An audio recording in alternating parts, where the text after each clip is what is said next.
Well, good afternoon, everyone. Oh, that was weak. I'm Jim Danko, Dean of the Business School.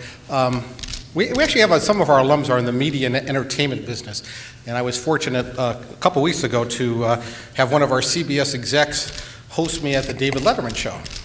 And so one of the things that I learned from any of you been at a live taping when you have a big star? All right. So what I learned, my big takeaway, is the person coming up at the beginning is really a low-level person. They really have no role except to get everybody enthused and to make various announcements. So my role today as a dean is to be the kind of warm-up act. I need you folks to kind of get some energy and to feel real excited. And you know. So what I think we'll do is I'm going to start one more time. So, good afternoon. I'm Jim Danko, Dean of the Villanova School of Business.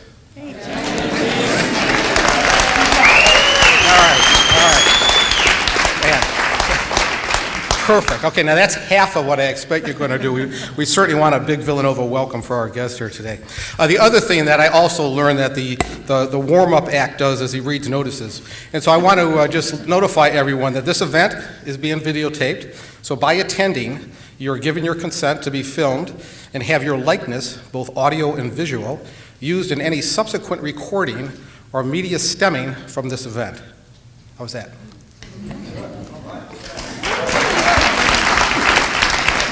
You're going to be warmed up. This is working out pretty well. Also, could I ask you to turn off all of your cell phones and ask you to not take any pictures, please. No flash photography.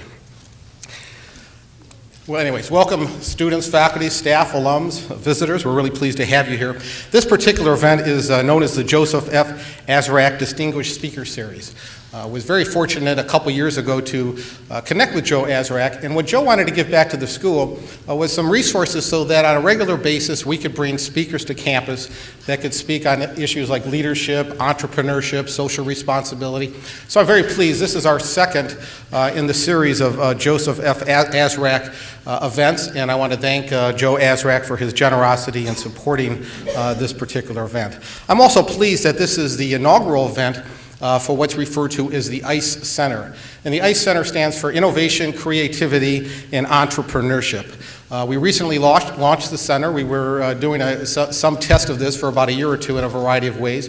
But we really decided we wanted to focus a lot of energy and resources against developing programs and courses that really helped our students think in a creative way and to support entrepreneurship at the Villanova School of Business. Certainly we've been doing that over the years. Jim Klingler has been directing our entrepreneurship program, and we're really pleased with what's happened and the evolution. And we also have had a number of donors recently that have supported us for that, and I want to acknowledge them as well. Some of them are here with us today. Dan and Ellen Hogarty are here with us today. The Ryan family is here today. Also, the Danella family has supported our director position, and Patrick Meyer. So we have a number of donors and alums that have been very interested in us pursuing this initiative, and we certainly appreciate the support that they have provided to us. I certainly want to thank our special guest speaker here today, and I'm going to invite up to the stage Patrick Majidi, who is the director of the center, to introduce our speaker. Really pleased that Pat joined us last year. Pat was chairing some of the efforts in entrepreneurship at the Temple School. He's been at St. Joe's, has his PhD from the University of Maryland. By background, he's been very much involved in a couple entrepreneurial ventures here in Pennsylvania. So he's really got the right background to help lead the center, and he is the first official director of the ICE Center. So put your skates on and welcome Pat Legidi.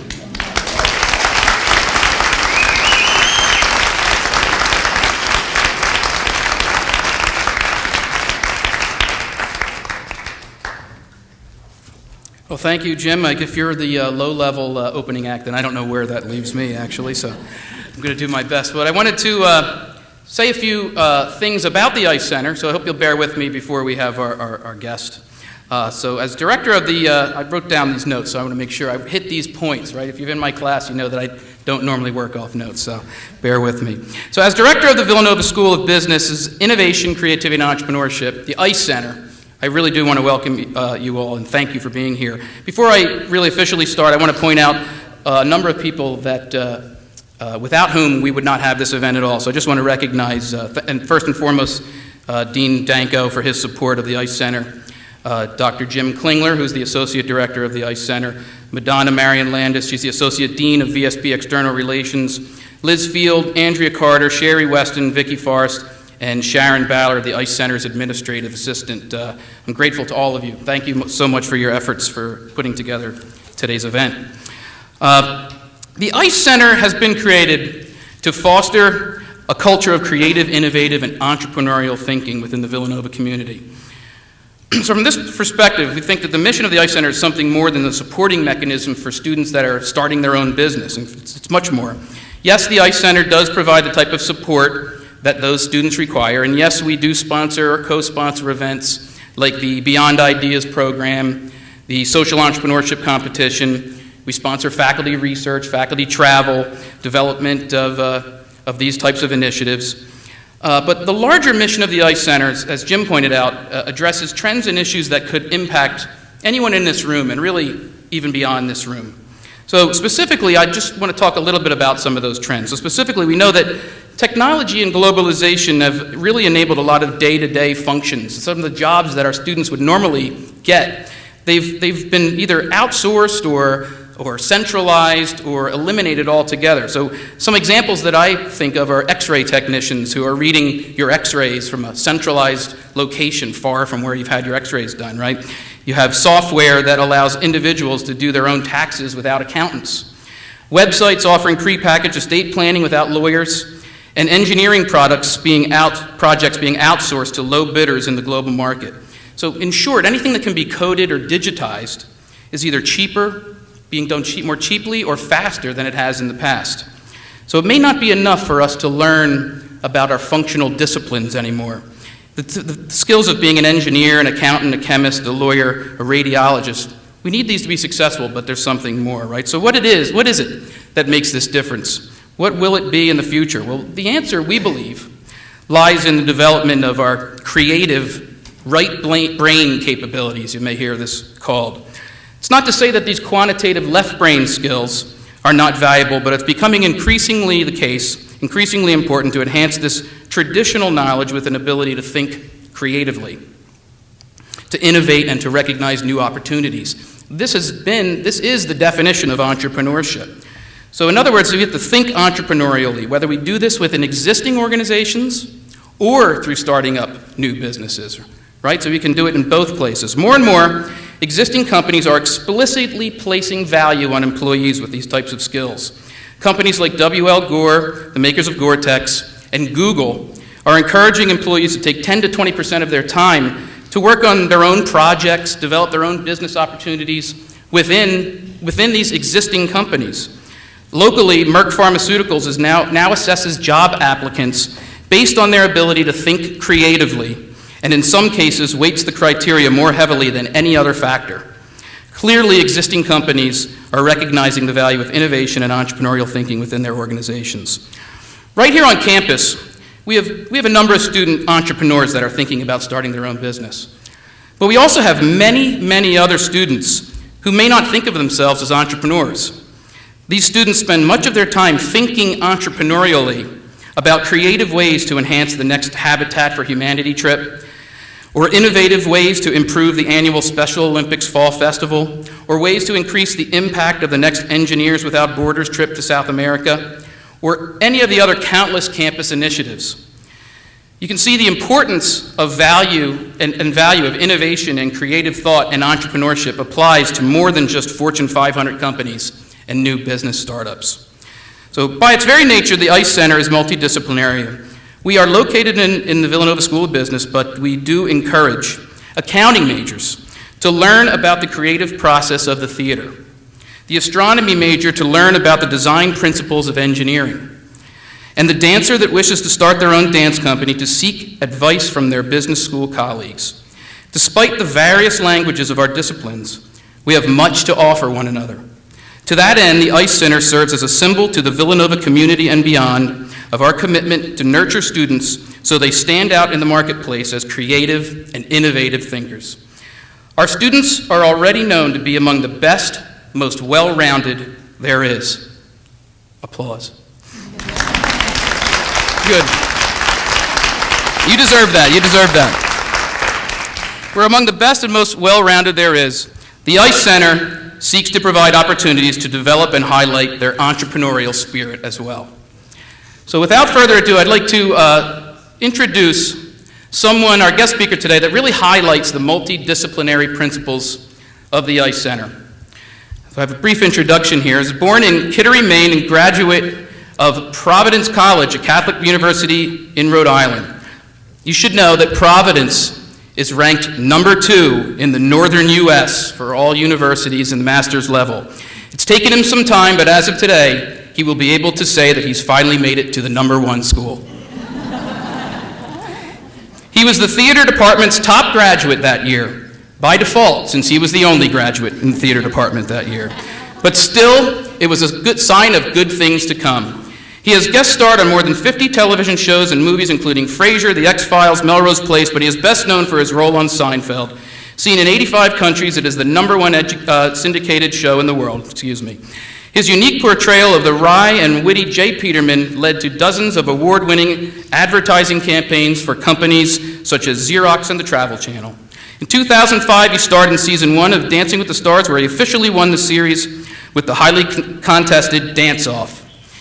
He has been the host of To Tell the Truth and has more recently assumed the role as host of the popular game show Family Feud. Annually, he travels to the Philadelphia area to host NBC Sports' highest-rated yearly show, the National Dog Show presented by Purina, a Thanksgiving tradition for 22 million viewers. He is an accomplished stage actor, appearing on Broadway and elsewhere in numerous shows, including Chicago, Gentlemen Prefer Blondes, Brigadoon, and Monty Python's Spam-A-Lot. But you may also recognize his voice, as my children do, in several popular cartoons, including SpongeBob SquarePants, Kim Possible, What's New Scooby-Doo, and Family Guy. And if this isn't enough to qualify him as having an entrepreneurial spirit, he has also distinguished himself in the business world as part owner of the J. Peterman Company, along with the real J. Peterman. He has also been a business founder and is a principal partner in several companies, including Energy Inc., a company focused on renewable energy solutions.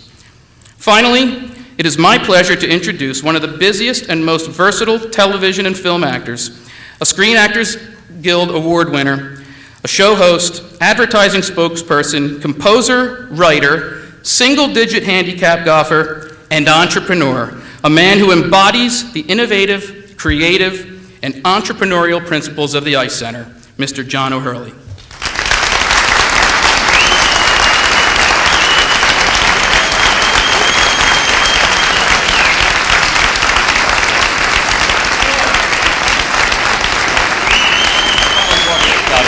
Thank you.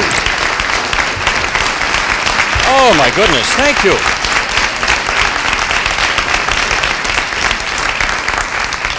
Thank you so much, one and all, for that warm welcome and that really sparse introduction. I was hoping for just a little bit more. That took 4 to 5 minutes there. I think you still thinned the herd a little bit.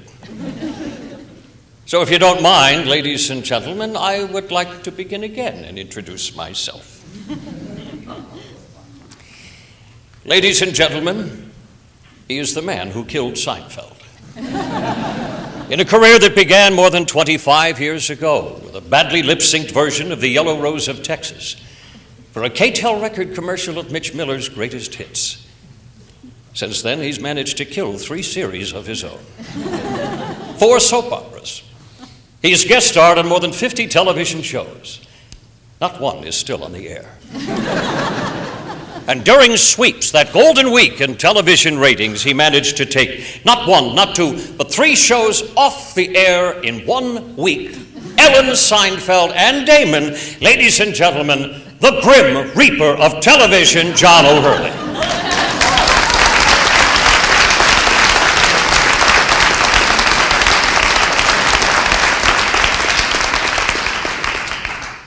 Wow, thank you. What a nice introduction.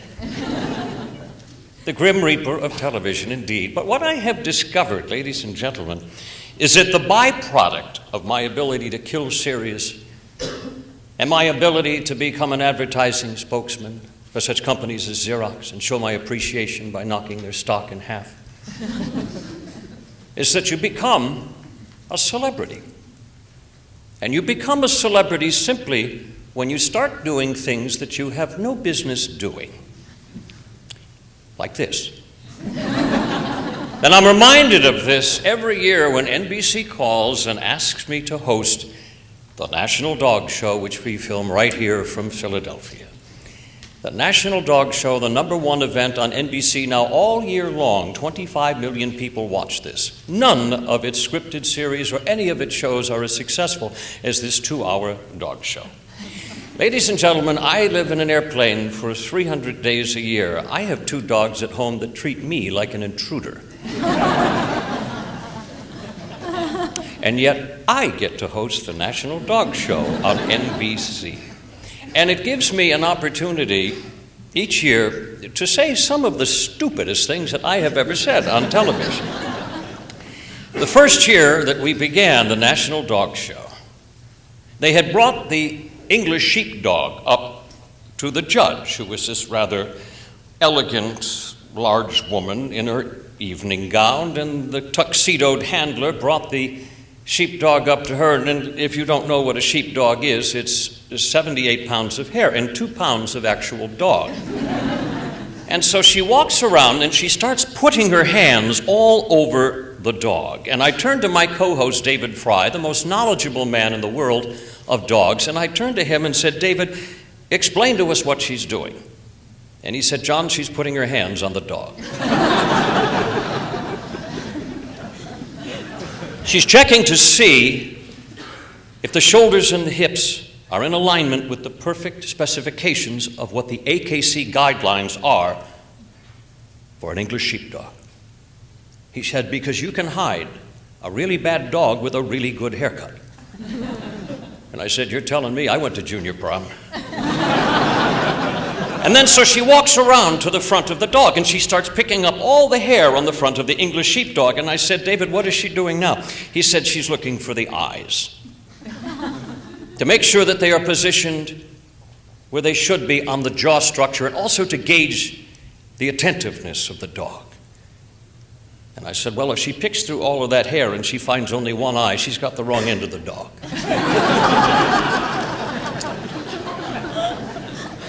Things that I have no business doing. So there has to be a bit of a conundrum, I believe, when you invite an actor to address a group of business people at such a prestigious place as Villanova. Because you are business and I am show. In Hollywood, we are natural enemies. We're not even allowed to have lunch together unless 2 lawyers are present, yours and mine. But because one thing, as my introduction apparently indicated, is I'm not just an entertainer, I am also a businessman. I speak as comfortably about the stage as I do, I believe, in the world of business, because I find them both equally theatrical. And so I could talk to you today with that in mind about what I believe are certain business trends. I could tell you that I think there is a huge stockpiling of copper right now being done by China. And I think that is one of the bullish signs that we have in our market today if you believe that China is a global infrastructure builder.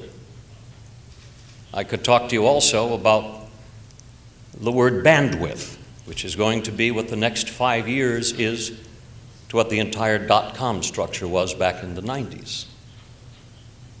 And I could also chat with you about the fact that someday, very soon, we will realize that one of our most unnatural resources, our waste, our day-to-day garbage, will become one of the biggest sources of inexhaustibly renewable fuel in this country.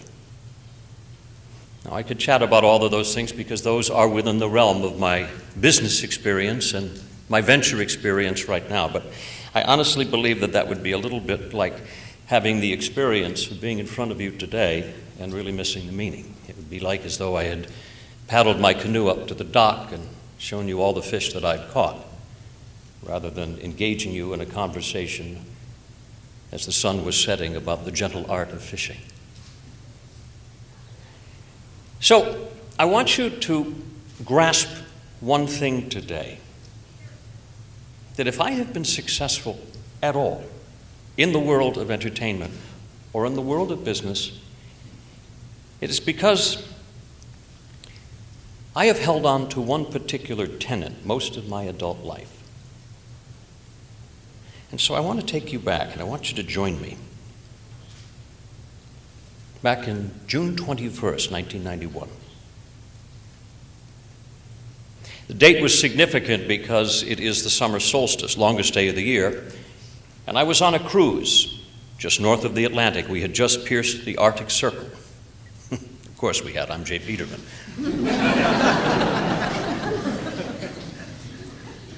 And I was up there viewing the wonder and the splendor of the midnight sun, truly one of the more remarkable things you can see on this earth. Up there in the glacier fields and the ice beds that turned a deep blue that you would swear was only possible by Disney. At 11:30 at night, still looking like it is midday, and I was there sharing a glass of wine with a gentleman that I had met on board. His name was Barry Garfield. Barry was a man about 70s with kind of a gruff voice, but one of the most engaging, effervescent, grand personalities I had ever met, and I had only known him 3 days. But I was captivated by this man, his stories, his grandeur, his ease of affection. And so we were sitting there at night, having a glass of wine. And he engaged me in some of the stories of his life. He described himself as a Russian immigrant, a Jew who had come over there some 40 years earlier with absolutely nothing more than his imagination and his sense of persistence. And he started working in the tire business, the only job he could find, but he noticed very quickly that something was missing. There was never a cross-reference guide anywhere for tires and cars. So Barry decided he was going to put one together. And he created a business called Tire Guides, for lack of a better term. And today it is still used as the cross-reference for cars and replacement tires. To say that that business is worth millions would probably be cheating it by a decimal point or two. But his wealth or his success was really not the point of the story. It was really the size of his spirit that, as I said, I found so engaging about Barry. And so as we were sitting there that one night, in the pause in the conversation, I said to Barry, what is it that has made you so successful? And he looked at me, put a little twinkle in his eye, perched up above his big cherubic cheeks there, and in a gruff voice, leaned over to me, grabbed my arm, and he said, John, you have two choices in life. You can have an ordinary life, or you can have an extraordinary life. And he said it has nothing to do with power or with money. It has everything to do with the richness and the power of your choices. I had asked him a question about how successful he was and why in the field of business. And he answered me with a life response. I left that cruise 3 days later. And I made a promise to Barry that I have made to only a handful of people in my entire life. I said, I will know you the rest of my life. And I kept that promise to Barry. Sadly, it was for a short time. I lost him 3 years later to a rare form of leukemia. I've thought of him probably every day ever since in one capacity or another. You see, what Barry gave me that I didn't have at that time in my life was a GPS system. I knew where I was. I just didn't know how to get there. Everything I had done up to that one moment in my life was directed towards one purpose. I wanted to have an extraordinary life. And I think that is the common thread of all of us that are sitting here in this room. I also think it's the common purpose for this extraordinary program that's here, is that we all want to have extraordinary lives. Let me put it another way. I don't think any of us have woken up today saying, I want to have an ordinary life. I want to swing from the middle rung of the ladder of life right along with George Costanza. I want to find a comfortable home right there in the meaty part of the bell curve. I don't think so. I don't think so. I believe that in each one of us there is this desire to live extraordinarily. I see it every day in the eyes of my 3-year-old. He has an energy that is inexhaustible. He wants to be thrown higher. He wants to be held upside down even longer. Every stick that he ever holds in his hand is either a club or a bat or a musical instrument. It seems like every time he moves, it begins with the phrase, on your mark, get set, go. He's trying to string as many extraordinary moments together as he can before he has to go night-night. But somewhere, and I can't tell you why, I can only tell you that it is true, there is a sense of disconnect for many people. Somewhere the ordinary emerges and the extraordinary seems to dissipate. You see it every day in the blank stare of a million adult eyes.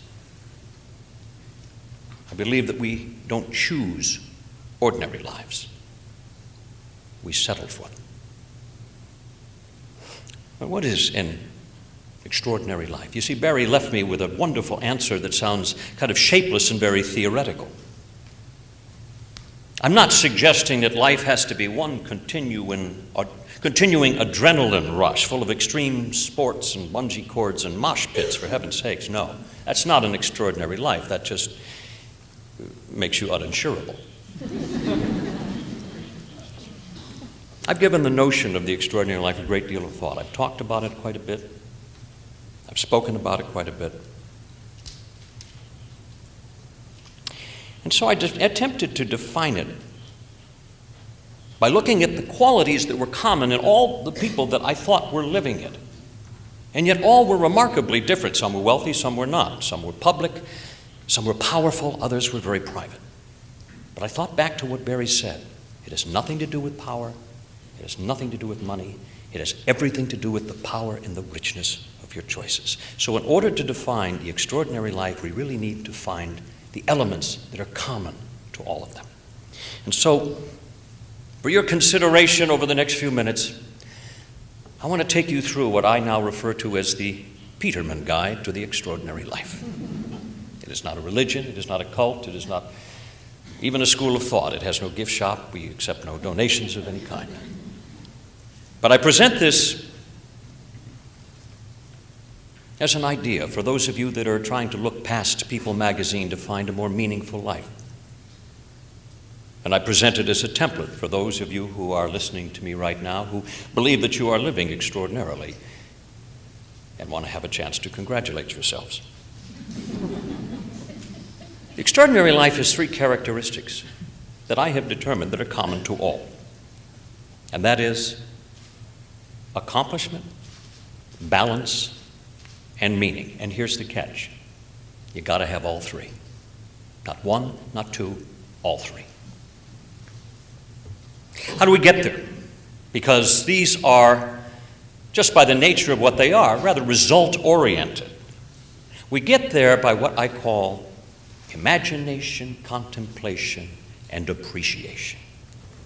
Imagination, contemplation, and appreciation. Imagination is the seed of all things extraordinary. Steve Wynn, who is one of the great minds that has ever come out of Las Vegas and has built that town, and whatever you believe or not believe about Las Vegas, he is the genius behind it. Steve Wynn once said to me, he says, John, everything has to begin with a good idea. And that way, if you fail to execute, you are still left with a good idea. Imagination is the seed of the extraordinary life. And so we begin with this simple premise. What you imagine has value. I'll say it again. What you imagine has value. If you do not believe that, if that does not ring true to you right now, then what I would like you to do is forget everything I've said up to this point. Put your fingers in your ears, drop to the floor, curl into a little fetal ball, and wait there for the sweet embrace of death, because you will not be able to elevate your life one iota unless you put value on your imagination. But it seems to be something that almost goes without saying, and yet, how often do we hear about ideas that were stopped in their tracks by people who say, well, it's probably a lousy idea. Or even worse, yeah, I'm sure somebody has already thought about that. As I said, I've written and I've spoken endlessly about what I really believe is one of the great tragedies in the human condition, and that is that the greatest ideas still lie in the minds of people who think that everybody has a better idea than they do. I'll say that again. The greatest tragedy is that people still believe that other people have better ideas than they do. They don't. The world has an insatiable hunger for new ideas. So what I'm suggesting to you very practically right now is to unlock your imagination by, and listen closely, daydreaming as much as you can. It is no surprise that what we just heard Pat talk about is that corporations are starting to value the idea of using your mind in your free time to cultivate better business results. I say this, that daydreaming, and of course you hear this all the time in school. You've grown up with it. Stop daydreaming. Stop looking out the window. I'm telling you, do the opposite. Why? Because your daydreams do not lie to you. I'm not talking about the night dreams. They come from a different place. And interpreting them is well beyond my pay grade. I'm talking about the daydreams, the recurring things that flash through your mind when you're mindlessly driving a car, you're looking out the window in a plane, or you're sitting there at your desk. It can't lie to you. Your daydreams, your imagination know everything about you.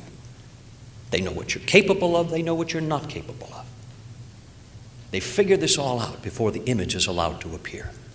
As much as I loved to play basketball as a younger kid, my imagination never let me dream about playing in the NBA. Coincidentally, it also never let me dream about being a dancer. ABC had other plans. When I was 3 years old, I knew exactly what I wanted to do with my life. In fact, I was rather precocious about it. When anyone would say, John, what do you want to be when you grow up? Well, I'd put my little 3-year-old hands in my hips and I would point to the black and white television in the corner and I'd say, well, I am an actor, so that's what I'm going to be. I grew up my entire life thinking that I not only was going to be an actor, but that I was an actor. But it wasn't until I was a sophomore in high school that I actually set foot on a stage. And from that moment, there was no looking back. When I went to college, I majored in theater and I majored in voice, as was pointed out before. And I was the only graduating senior in my graduation class. And so consequently, I won the theater award.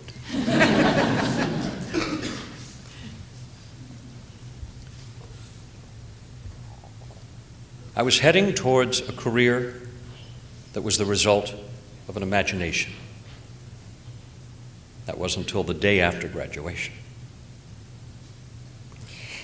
That was the day that I turned in another direction and I ran, ladies and gentlemen, as fast as I could, like a dollar bill running from uncertainty.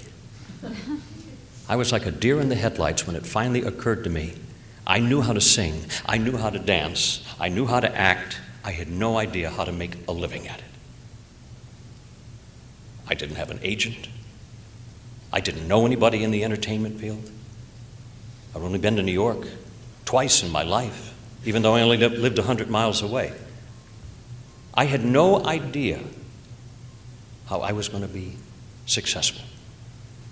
And so what happened to me, I got scared and I ran. And I tucked that dream of a 3-year-old kid as far back in my mind as I possibly could, so that it would never bother me again. And I limped back to my parents' house in Connecticut, and I sat there and tried to figure out what I was going to do for the rest of my life. And what followed were the 6 loneliest years of my life. Not because I didn't find a job. I was very fortunate. I found a very nice career in advertising and public relations, the next most theatrical thing that I could think of. But somewhere I had buried that idea, and because I had stopped daydreaming, dead in its tracks. During that 6 years, my mind never wandered because I wouldn't allow it to. Now, the story has a happy ending. As many of you realize, I have become an actor. But it wasn't because I followed that dream. It was because one morning I picked up the phone, and on the other end of the line was the mother of my best friend since I was a child. And I could barely distinguish what she was saying through her tears, but I heard enough to absorb the rather brutal truth that my best friend had been killed the night before in an awful, awful automobile accident. His name was Bob, and Bob was a man who was the only man that was living an extraordinary life long before I even knew that one was possible. In college at Amherst, he had actually captained 2 sports. He graduated with high honors. He was as quick with a handshake as he was with a joke. He was somebody that everybody wanted to be around. Just a joyful person that celebrated life. And sadly, he was just heading back to begin his 2nd year in medical school the night that he died. The world lost a tremendous doctor that night. And I lost a guy who was my only template for the extraordinary life. But I had enough wisdom, at least left in the moment, to realize that the greater tragedy would have been for me to have the experience of such a champion and miss the meaning. And I remember as I was traveling to his funeral that day in the car, as my mind started to wander, after 6 or 4 years, the daydreams started popping back into my head. Honest to God. I started dreaming again about the thing that I had not done. You see, Bob had followed his commitment, committed to his imagination. He was going to med school because that was his recurring daydream. He died as a man of his word. And I was living day to day with the lie. So I made a promise to myself in that car that day that I was going to put together a 2-year plan where I retrained, refocused, and financed myself responsibly as an actor in New York City, and I kept true to that plan to the day. To the day. And I got my first show in September, 48 hours after I arrived in New York, and I've been fortunate enough to never have to look back. I bring that point up to you because I want to illustrate the necessary components of taking imagination and turning it into accomplishment. And that is, we create, we commit, and we complete. I had no trouble creating the imagination. I had commitment problems. I'm a man. Many of us do. I had commitment problems. I wouldn't trust that where my imagination was directing me to, the daydreams were directing me to, was where I was supposed to be going, because it involved a leap. And I was afraid to take the leap. I will promise you something right now, if you are listening to me. If you leap, the net will appear, but you have to commit to the leap.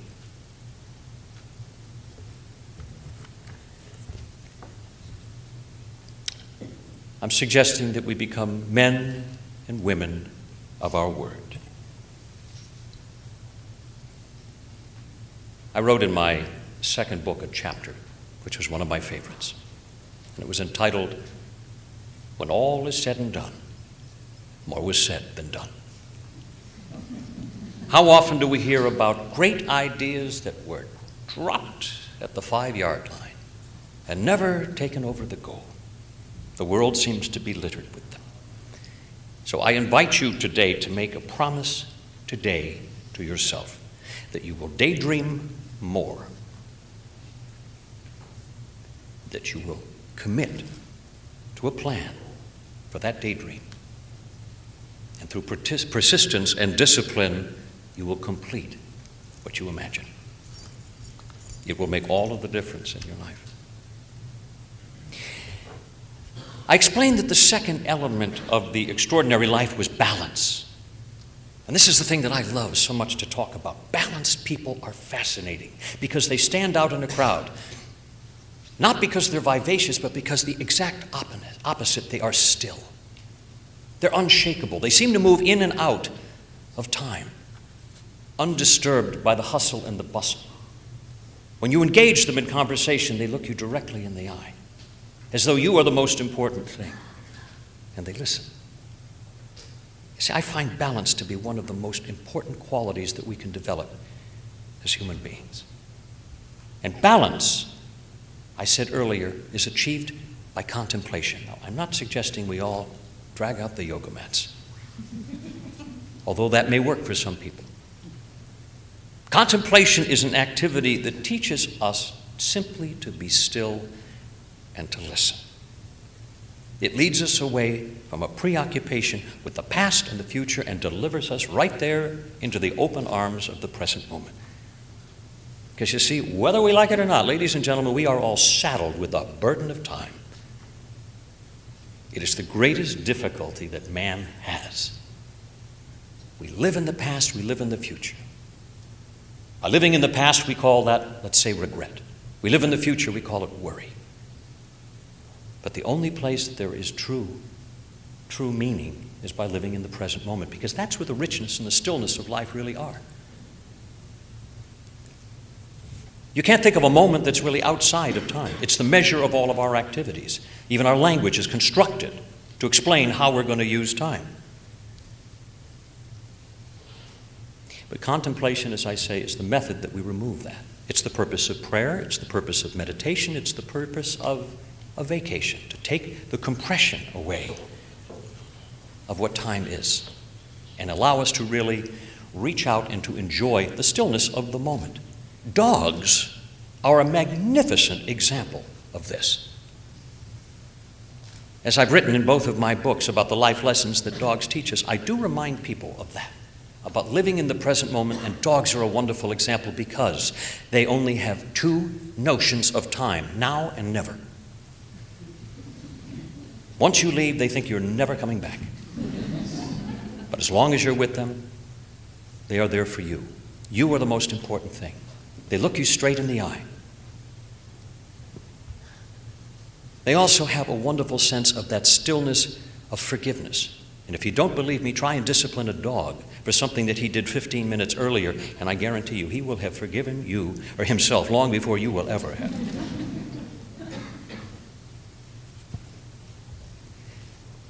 As I said, they look you straight in the eye. They're never looking for the bigger, better deal.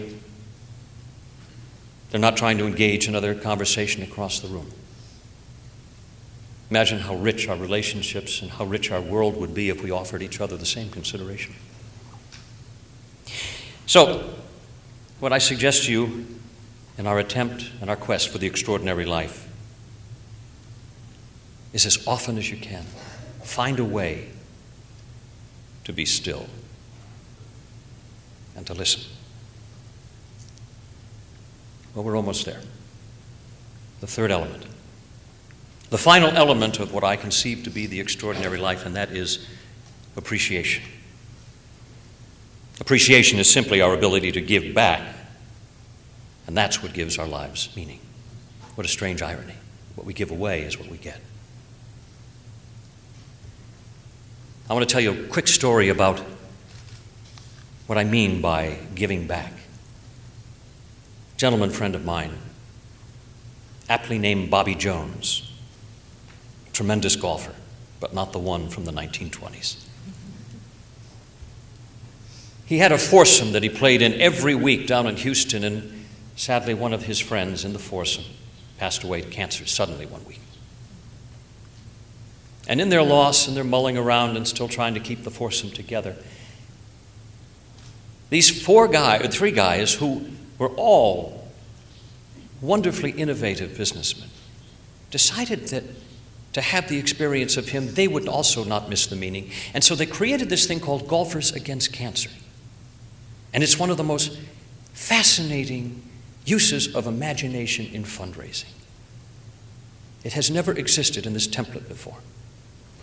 Every money, every penny that is raised goes directly to funding the seed research programs of cancer across the country.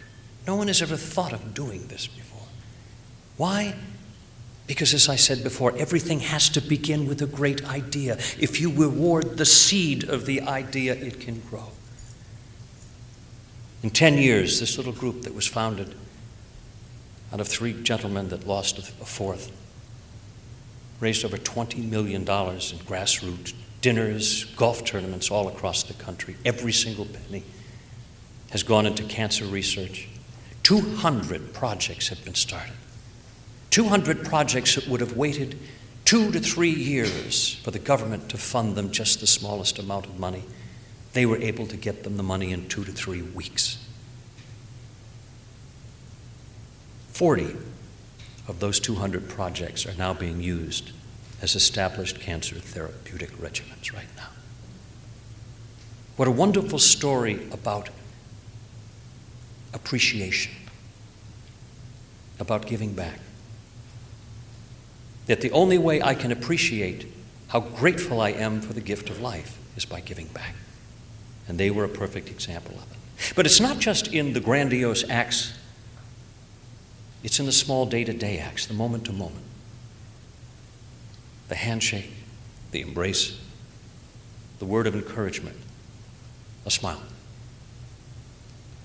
I used to sit on the subway in New York and every now and then just look across at people and smile. And you'd be surprised how disarming that is to people who are caught up in their own moment.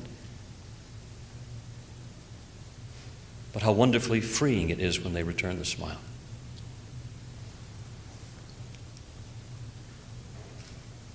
So there it is. The Peterman Guide to the Extraordinary Life. And it ends not with a big finish, not with a trumpet, not with a bang, but hopefully with the quiet and the stillness that it is meant to engender. I began this walk, this slow but deliberate walk up to this podium, not today, but nearly 20 years ago, when a gentleman grabbed me briskly by the arm and smiled to me and told me that I had two choices in life. Because until I realized that what I imagined had value,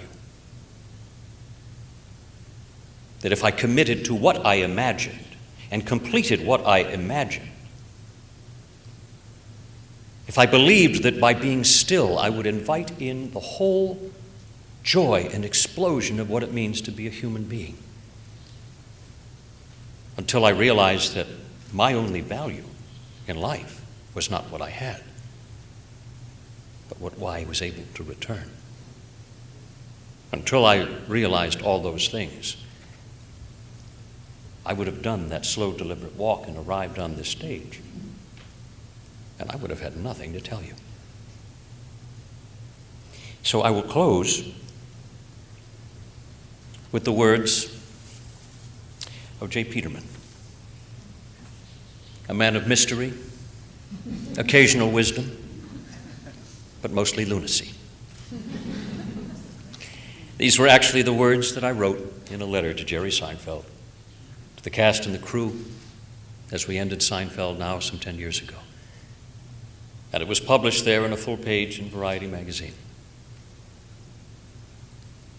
And it read like this: As I stand here knee-deep in the amber waters of the river Ganges, elbow to elbow with the fishwives of New Delhi, learning the gentle art of river laundering, and putting a last-minute spit shine on a pair of baby blue boxer shorts, I watch the slow parade of boats as it passes by me on the sunset of this never-ending river. I'm reminded how grateful I am to have docked at your port of call for as long as I did. For me, the horizon will always be just a bit out of reach, and that is why I continue sailing. I wish you all extraordinary lives. Thank you. Thank you. I hope I have baffled and confused many of you. I wanted to take an opportunity to open this up, and rather than making it a monologue, make it a dialogue. And maybe some of you that have some questions about my life or my misspent youth or anything in general. If you do, please speak your piece, walk to the microphone, or we're actually in a small enough crowd, I'm sure I can hear you from here. In the back of the purple shirt. Yes, sir. How has your creative background enabled you to approach business interests from a different angle? Well, that's very interesting. The question was, how has my creative background helped me succeed in business and approach business like that? I think it's because I believe that, A, the show must go on. And what I mean by that is that people, I think, are stopped by easy things like lack of capital, just the death of an idea. I see it more often than not. But I think it's because I have a persistence that comes from being an actor, that once I imagine it, I see the show. And I think maybe that's the easiest way to answer it, is I see the end result. My imagination is always working. It sees that when it has the good idea, the curtain goes up. And I think that's probably what I apply to it. And I also think that part of my ability as an entertainer has helped me in the area of marketing, because I think a good idea also has a great story that just needs to be communicated. And so I always attach myself not only to the idea but to the story. I only invest in things that are not only great ideas but have a great story. And so I think that probably helps me a great deal. Hope that answers your question. Another question? Don't be shy. Yes?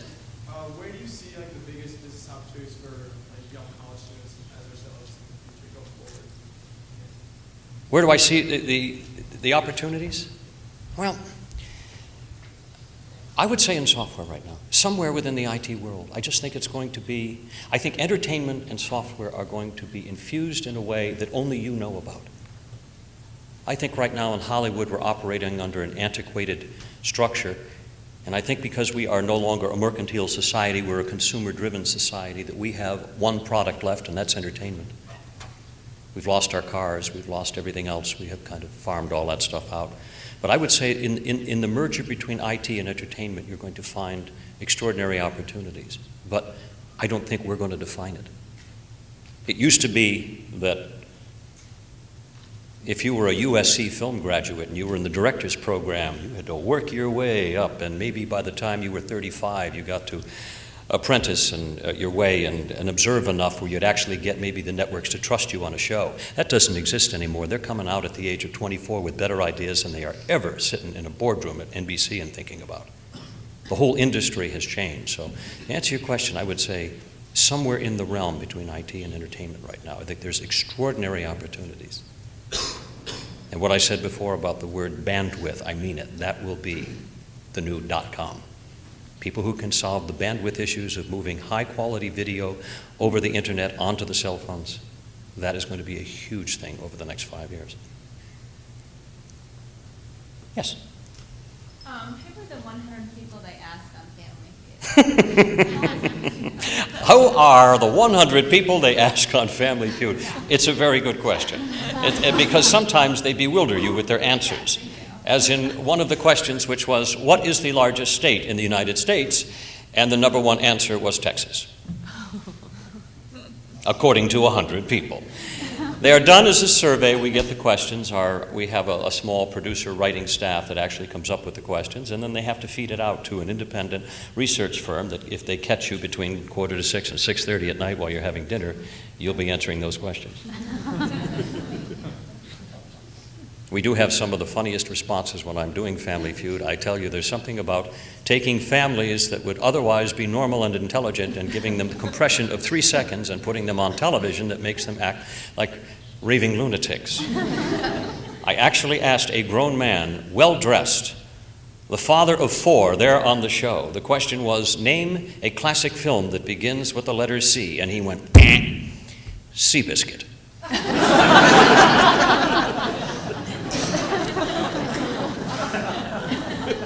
It's my life. I asked 2 brothers, which I always refer to as Tweedledee and Tweedledum. The question was, name something that was built to collapse, and he goes, a building. His brother comes out. I ask him the same question, name something that was built to collapse. He says, a building. And I responded to him, did your mother never cut the umbilical cord here? There were a lot of fun on that show. Another question? Yes, sir. First of all, thank you. Your presentation is fantastic. Thank you. My question is, can you give us some more advice on putting together a plan, just as you mentioned your 2-year plan to get you from point A to B? I love the idea, but do you have any secrets? I'll walk you through, because really I did a disciplined plan to myself. And because it's your life, it's endemic to you, and I can't help you in that respect. It's your plan and your life, but I will tell you that it was the most focused I'd ever been, but I was driven by such a purpose with the loss of my friend that it was the first time I really had nothing to lose. And maybe that's the approach that you have to take to it. But I reverse engineered. I knew where I wanted to be. I just had to connect the dots how to get there. And sometimes that's the strength of a plan, is if you develop where you want to be, it's easier to find the route to get there. I knew that I wanted to be in New York. I knew how much money I needed, or at least thought I would need. I knew what I had to do as an actor in terms of reestablishing my core talent. I knew that I had to re-educate myself as a singer, as a dancer. I had to do all of those things, but I had to do it within a time frame. I also had to I had to establish contacts in New York that I'd never had before, and I spent 6 months doing that. And that meant every day that I was in public relations, I used to go home at night and work on my plan.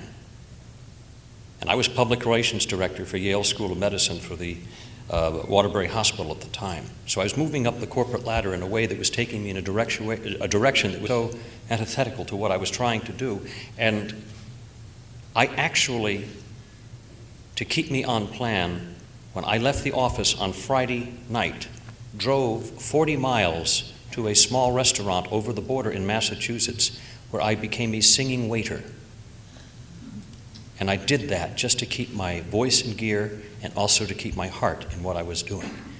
And I would work at that job until midnight, drive home, I would sleep for 4 hours, and then I would take the train into New York City, and for Sunday and Monday, every day, for every weekend for 2 years, and I never missed one weekend, I would train with my coach down there. And I would take the train back Sunday night, and I would arrive by 7 o'clock, and I would drive back to work and try to reacquaint myself with my job because my mind had been taken in such another direction.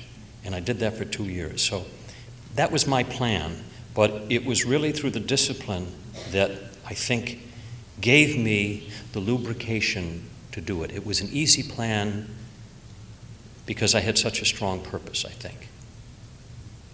But it was because I also did it by reverse engineering. I knew what my date was. It was just connecting the dots. I hope that helps. In the back, there was somebody there? Could you talk a little bit more about your interest in energy and the environment? You spoke at the beginning about the use of waste as an energy source, and I gather that one of your business ventures is focused on that. Mm-hmm. Yep. Essentially, it's about melting snow and turning it into large amounts of water. What do you think? As I say, I'm introduced in the world of venture to great ideas all the time, but they have to have a great story, and this was one of the best I've ever seen. It is the big wow in my life, if I was to put my finger on it.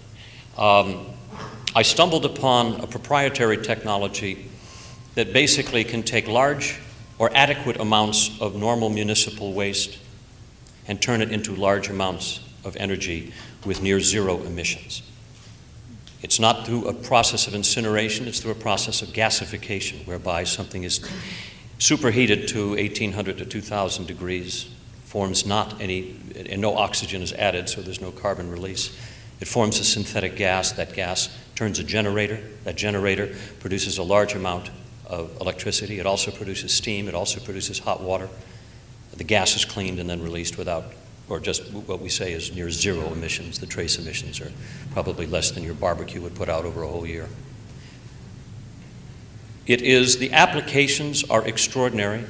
As I say, I believe that waste to energy is going to be an absolute eye-opener, not only to our corporate structure and the way that we do business, because I truly believe that not only are corporations going to have to buy into this, but municipalities are going to buy into this. In the state of Connecticut, they have 70 municipalities, and all of their landfills are full.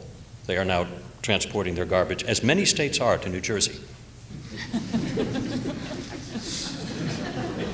But they're doing so at fees that are extraordinary, that are now being passed on to the municipalities.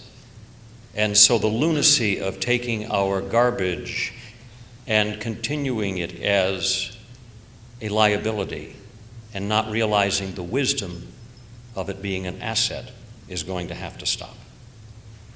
And not because the government mandates it, and I think this is a very important point.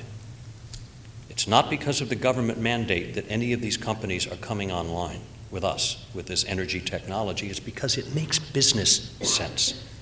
I don't find that business by nature is motivated by being good. I think people are motivated by being good.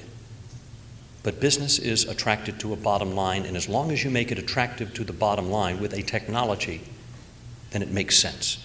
But I think to go about it from another aspect has defeated the issue. But I believe that this is going to be an extraordinary technology. I have spoken about it on Capitol Hill. They knew nothing about it. I spoke about it at the Department of Energy. They were unaware that this technology existed, as was FEMA. And I find it very interesting that the departments of our government that are enforcing, I also spoke with the EPA. They had no clue either. The governments that are enforcing the regulations upon the corporations have no idea how to be self-sustaining themselves. It's an extraordinary irony to me.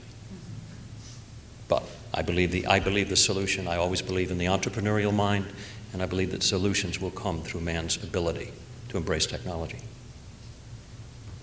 Yes?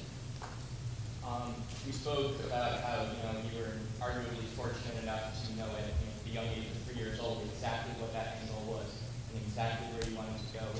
Let's say I'm in a position where I have a lot of what I think are good options about what that end goal is and how I want to get that. I don't know necessarily what that is. I don't know that I want to definitely be an actor, or whatever that how would you then give advice for somebody, in that position who still wants to have that great angle and still have that extraordinary? You know what I find, Mike? When I spoke about balance and I spoke about stillness, one actually precludes the other in terms of the order of importance. That the balance has to come first, and then the ideas emerge. I find that my imagination is locked the more stressful I am. But I'll find that when I'm sitting on my lake up in the lake that we have up in Vermont, I'm one of the brightest people in the world. When I'm sitting in an airplane looking out thinking of absolutely nothing, I think of all the things in the world that I want to do, and my clarity for them is unbelievable. So my answer to you is sit stiller and more will appear. The answers are there.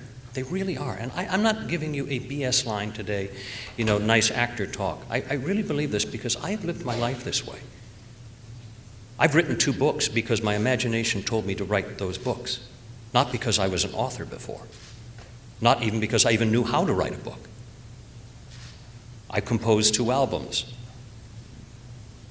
not because I knew anything about the music industry, but because I hear songs in my head. And I compose, and I do that. And both times that I have worked out into other areas were because I followed what my imagination was telling me to do. I leapt in both of those arenas, and I was on the New York Times bestseller list, and both of my albums have hit Billboard in the classical arena. So all I can tell you is I'm a living example of if you leap, the net will appear, but if you are still, the ideas will come. I hope that helps. Yes. How do you make the transition from the fictional J. Peterman type thing on Seinfeld to the real company? Well, it's what Marshall McLuhan, the question was, how do I make the transition from, how did I or how do I? Well, how does that conversation go? Okay, all right, so you want to know the chronology of events. Well, J. Peterman was a very successful company before Seinfeld ever stole their image.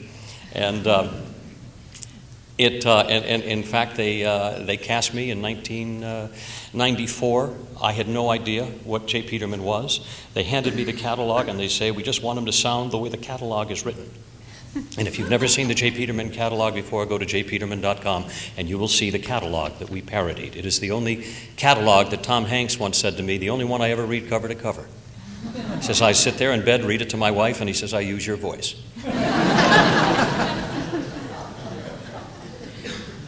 And because it is these long adventure stories with a Hemingway style of literature and a price, a size, and an availability, along with a pastel drawing of an Oxford button-down. But that was the character, and I just thought, to me, he sounded a little bit like a 40s radio drama combined with a little bit of a bad Charles Kuralt. And that really was the genesis of the pomposity of the character. And the more the writers got a hold of him, the more lunatic he became. In fact, I will give you, because you are such a nice crowd and you enjoy laughing, I will give you a monologue that was actually cut from the show. And it was in the Friars Club episode when Peterman thought that Elaine was having a little tete-a-tete on office time with Rob Schneider, who was my hard-of-hearing assistant.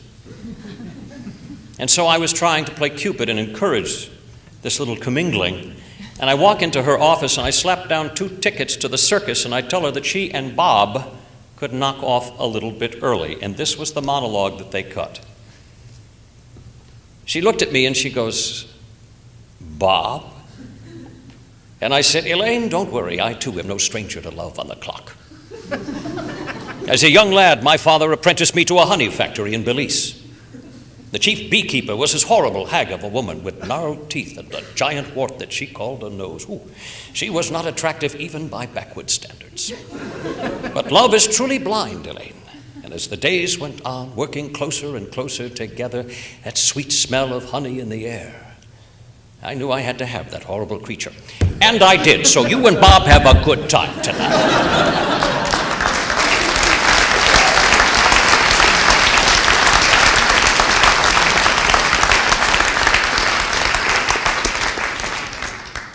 The company did very well in the late 90s, J. Peterman did, but sadly They succumbed to what many companies did, which was overexpanding at a time when everybody was IPOing and everyone was leveraging. And as many companies got caught, so did they. And they went bankrupt shortly after the show ended. When John Peterman got the intellectual property rights back to the company about a year later, he called me and said, what say we put the company back from our parallel strengths? And we did. And we've been running fast and famous ever since 1999 together.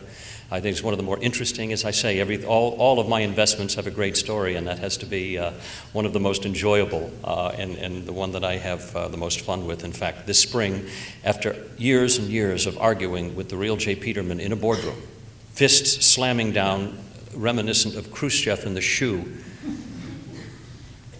we are finally coming out with the golf shirt, which he has named just to get back at me, the O'Hurley shirt. The story is reminiscent of our arguing and our tempestuous relationship over the years, but it's always done with love. But thanks for asking. Yep, one more. Oh. Your charisma kind of reminds me of Father Peter. Wow, to your presentation. Thank you. Thank you for harnessing your celebrity power towards social entrepreneurship and humanitarianism. Thank you to ICE for this extraordinary opportunity. My question is, in all of your entrepreneurial ventures, aside from the normal daydreaming, what's the biggest mistake you made in entrepreneurial ventures that we can learn from? But since Duck Dodgers, Kim Possible, and Will Do are my heroes, could you be King Wallace II for Death to Star? When you answer.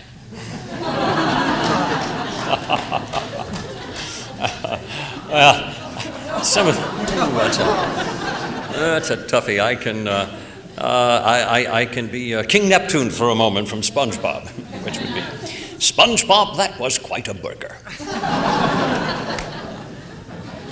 Strangely, all my characters have a common thread through them, don't they? What was my biggest mistake in entrepreneurship? Gosh, you know the worst one I ever made was trusting my accountant.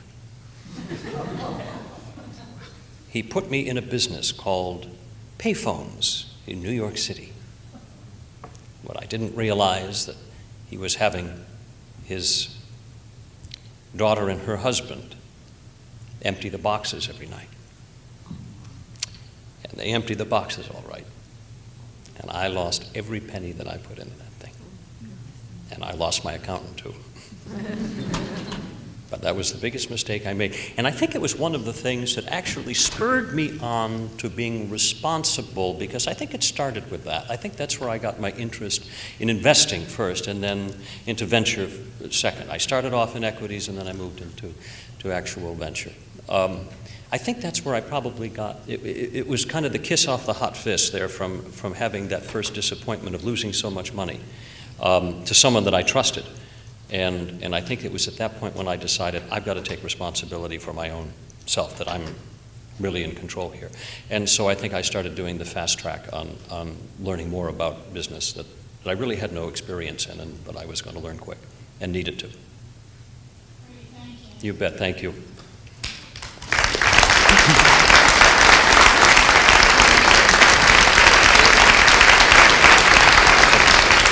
I'd like to thank everyone for coming out. Really, that was just exceeded our expectations. Thank you, John. Thank you all again.